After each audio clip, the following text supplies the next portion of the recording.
Alright, hey everybody, welcome back for another Microsoft Flight Simulator 2020 video. I'm Matt, and today we're going to be doing some more testing on my RTX 4070 Ti, and I still have my Ryzen 5900X.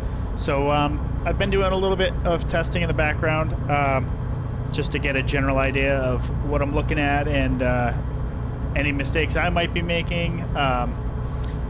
And I'm starting to get a good idea of what things look like with this new card. So to back up a little bit, I spent a few days last week shopping for a new 4000 series GPU. I ultimately decided on the RTX 4070 because of how CPU bottlenecked I am. So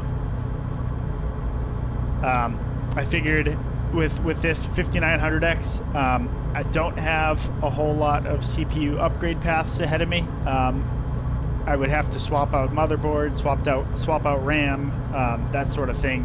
Since I have a 5900X, it's not like I have a whole lot of upward ability. My only option right now really is if I wanted to swap out my 5900X for a 5800X 3D. But I think that's a small enough upgrade, especially with 4K, or what I'm doing here, which is like 17% pixels more than 4K, trying to run 4 monitors.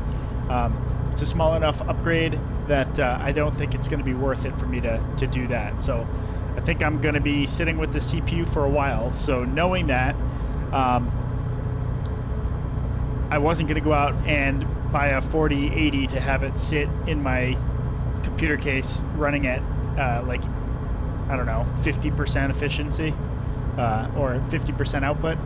In addition to that, trying to find a 4080 that would fit in my computer case was also a challenge. I have a micro ATX case that just barely fit the I also have it chock full of fans because it's a small case running pretty serious hardware.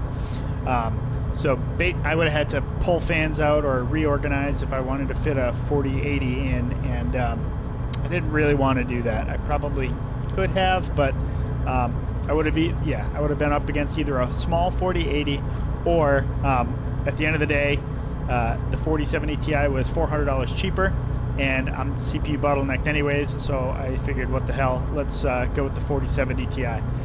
The only reason I upgraded from a 3080 to a 4070 Ti, it's not because there's crazy rasterization upgrades by making that change. It's really only because of the frame generation capability of this new card, and I figured DLSS 3 might help me as well.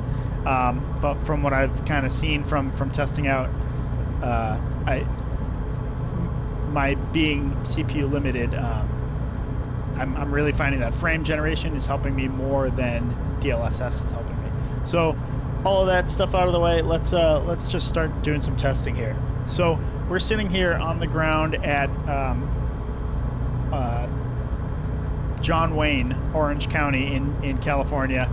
I loaded up here because this is typically where I fly out of on the Pilot Edge network. So this is kind of what I've been using as my baseline airport. We put out some videos in the New York City area just recently to kind of get an idea of what that looks like. That's more teaser than anything because I really don't do a whole lot of real flying out in the New York City area. More of my flying is on the Pilot Edge network, and the busiest airports that I'm flying into are about a Class C, like John Wayne here. Yeah, so let's so sitting on the ground here, as you can see here, I have these two monitors off, I have these two monitors off, so we are running the simulator in single monitor 1080p only, and at that you can see we still have 50 FPS. Now you can see me here because I'm recording. So if I were to get rid of my zoom window, which is how you see me, you would quickly see my FPS. And if I were to stop the recording, so FPS is docking me by about 2 frames, and zoom, which is how I'm green screening myself, is docking me by about 8. So before I started this video, just sitting here on the ramp, I was at 60 FPS. And now I had already started recording a video, and I stopped it because I was kind of scratching my head figuring, why am I sitting here on the ground in single monitor mode at 50 FPS? There's no wonder I'm CPU bottlenecked if I'm at 1080p in single monitor mode, already at FPS, or already at 50 FPS. How does that make any sense at all? Let's so we're in TAA mode, 100% scaling, 1080p. It's smaller than that because I'm in windowed mode, which also probably docks me by a couple FPS. But I'm in window mode because we normally fly multi-monitor. Frame generation is off. We're in DX12 and we're in high. You know what? I'm going to bump this up to ultra because we're going to be doing all of our testing in ultra.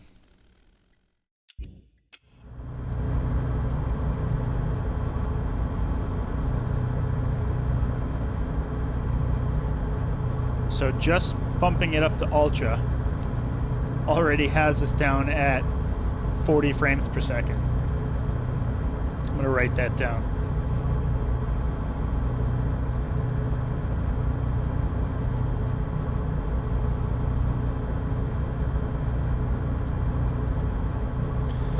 I'm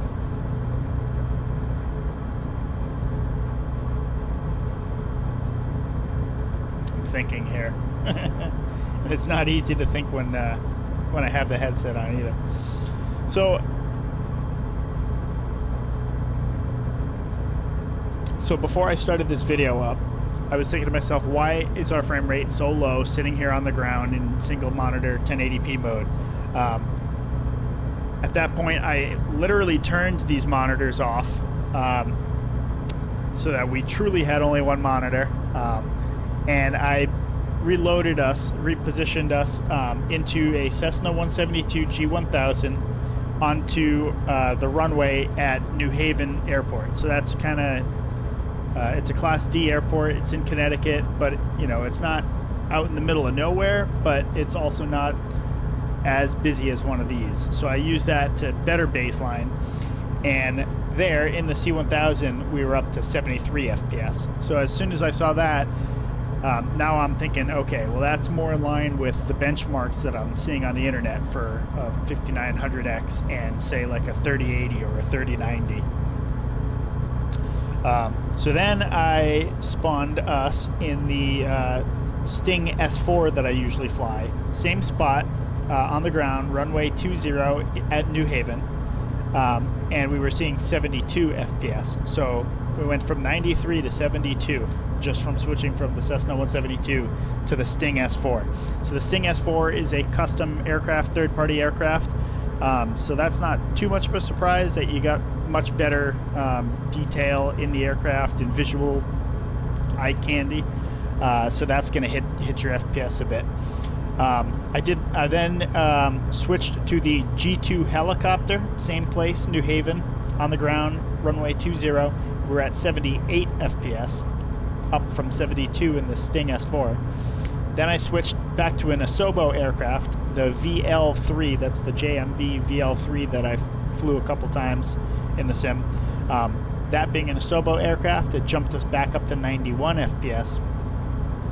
And then with that said, now we are here at John Wayne. So just to give you an idea, things that are kind of hitting us in terms of FPS right now, it's the fact that I'm in this aircraft over Cessna 172, but in real life I fly an RV-12. I'm in a flying club. So this aircraft in the simulator is the closest thing I have to that, so that's why I fly this primarily in the sim, and I'm going to stick with that for this first benchmarking that I'm doing.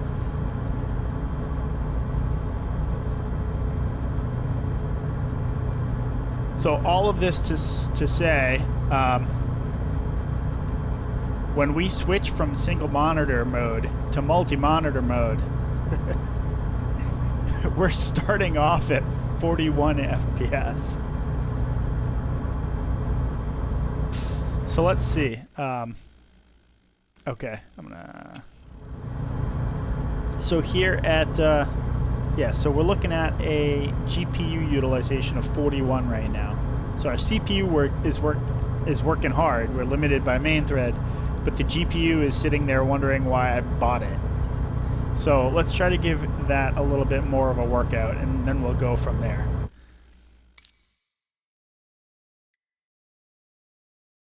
So we're on Ultra right now, and the GPU is sitting there not working hard. If I slide these down, I think that offloads the CPU a little bit.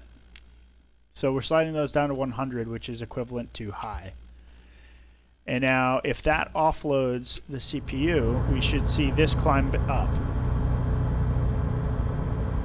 Barely.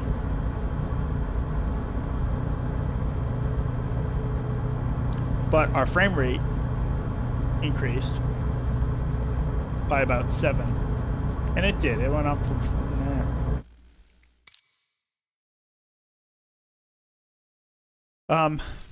yeah, so in terms of what we used to be able to do, I guess at this point, that's where we used to... You know what, let's go right back to Ultra. Let me put it in DLSS. Quality.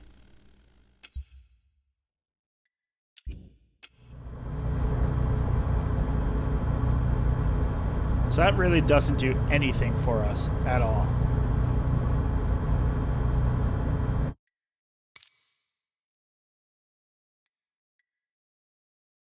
And that's because DLSS is for when your GPU... No? Yeah, I think DLSS is for when you're GPU limited. So that's not doing anything for us. So that said, that's why I've generally been switching to frame generation. If we turn that on, now we're going to see the GPU getting a workout. So first thing you see here in developer mode in the sim, we've got 40 FPS, and then the GeForce Experience FPS Coutner is giving us 81. The GPU utilization is still only up to 48, 49%. It's still not working very hard.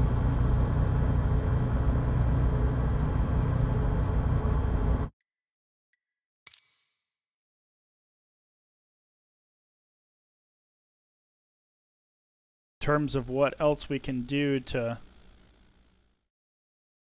If I bring this to 150. Trying to think in terms of what else we can do to offload the CPU. I might have to look that up.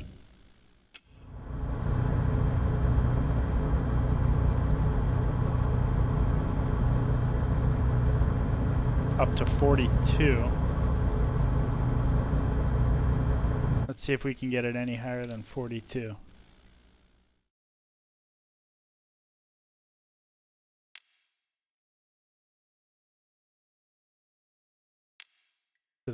So now our LODs are at high, and that gives us another 6 FPS or so.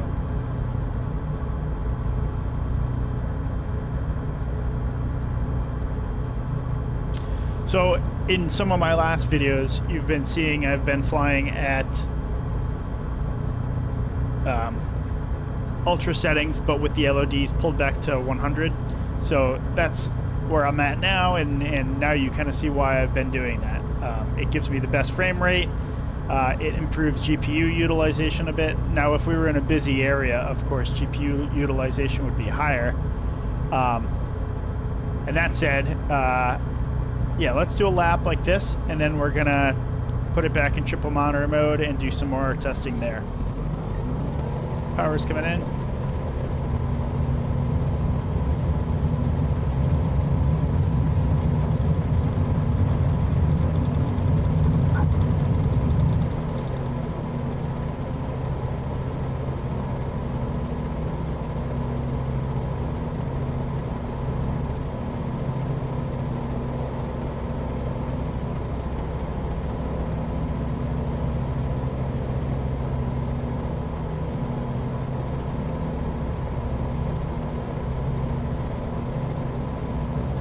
coming left.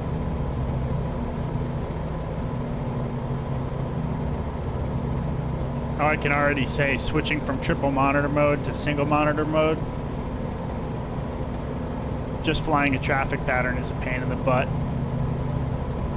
Now I don't have head tracking enabled.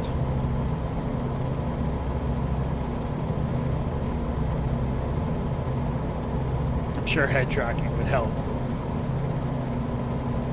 But in terms of immersion, having the triple monitors, it just absolutely changes the way the simulator feels. Having flown with triple monitors, there's no way I could go back to this.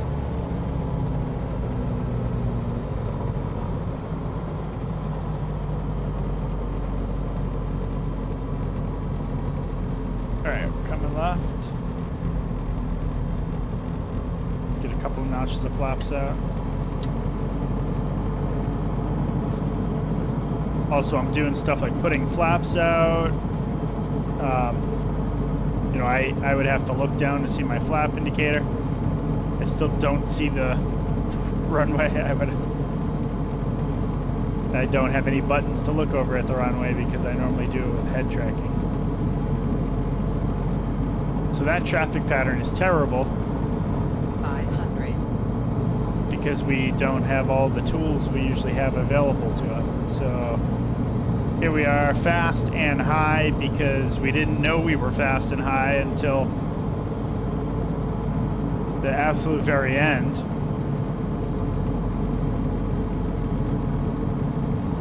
So all that pattern was is proof why triple monitor is worth its weight.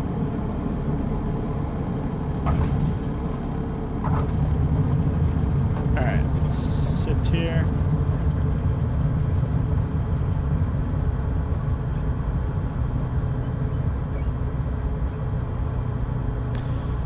So, yeah. So, what are we going to see when we go to triple monitor mode? My thoughts are we're going to see the GPU utilization go up, and we're going to see the frame rates not move a whole lot from where they are now because we're sitting here GPU limited. So once we hook up more monitors, we're all we're really doing is taxing the GPU a little harder. Let's see.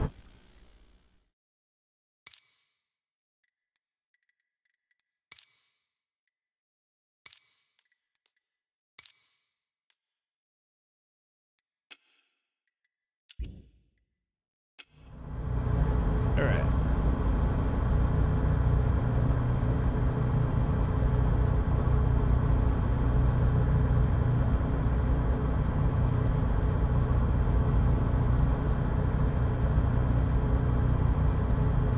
It says I got one more of these, but I don't see it anywhere.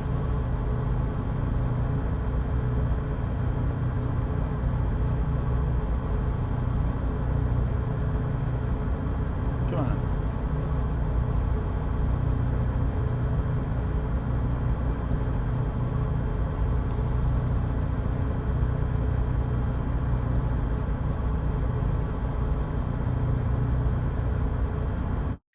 That's not working. Let's try that again.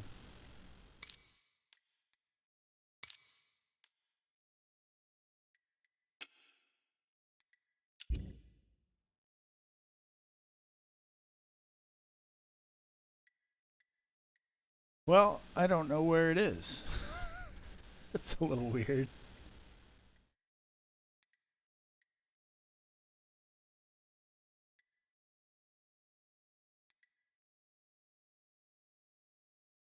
Oh, there we go. Okay. I hit Windows and an arrow key and it showed up. I knew there was like some hotkey thing I could do there to help with that. Okay. So what do we get by doing that? GPU utilization is up to 70% now. And frames are down to 30.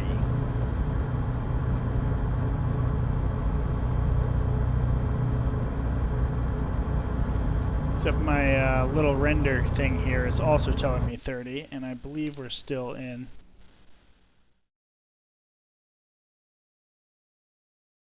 frame generation. So let's turn that off. Sometimes sometimes that doesn't want to work right. I'm going to turn that off. Turn it back on. And let's go back into frame generation.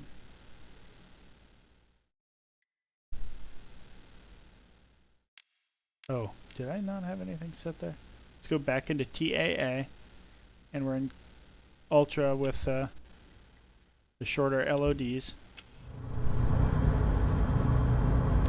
Yeah, so we're right about 30. Now if I turn frame generation on,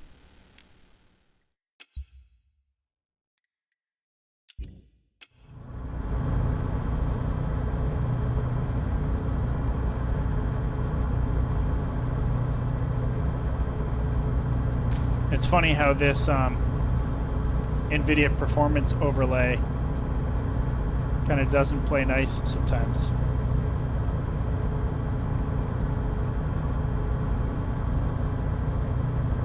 So I'm going to see if I can make that thing work again.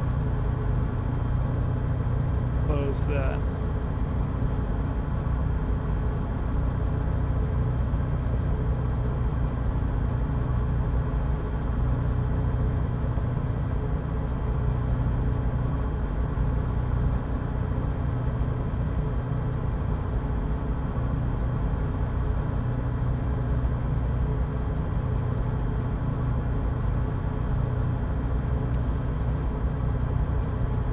So the reason I'm using Nvidia's overlay is because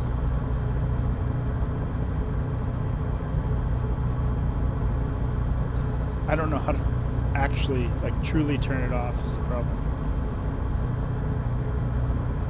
So the reason I'm using Nvidia's overlay is because MSI Afterburner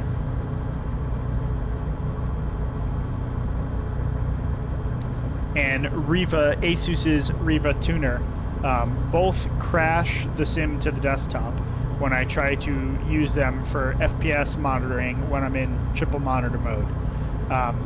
Nvidia's GeForce Experience one is the only one that I've really been able to get working right. So let's turn that off. Let's do GeForce Experience, maybe by opening this and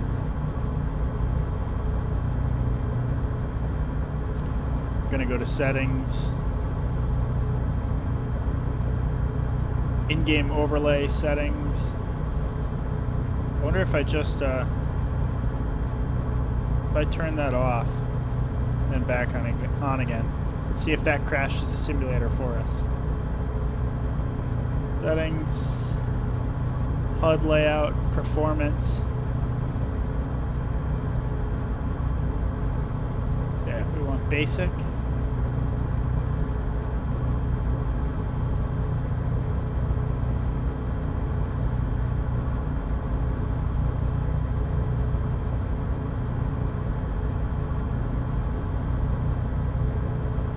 So it's not working at all.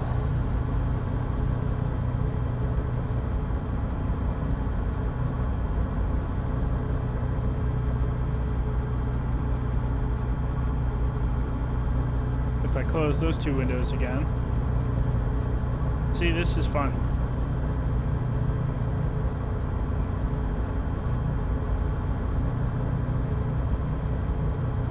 Yeah, I don't know what's up with that.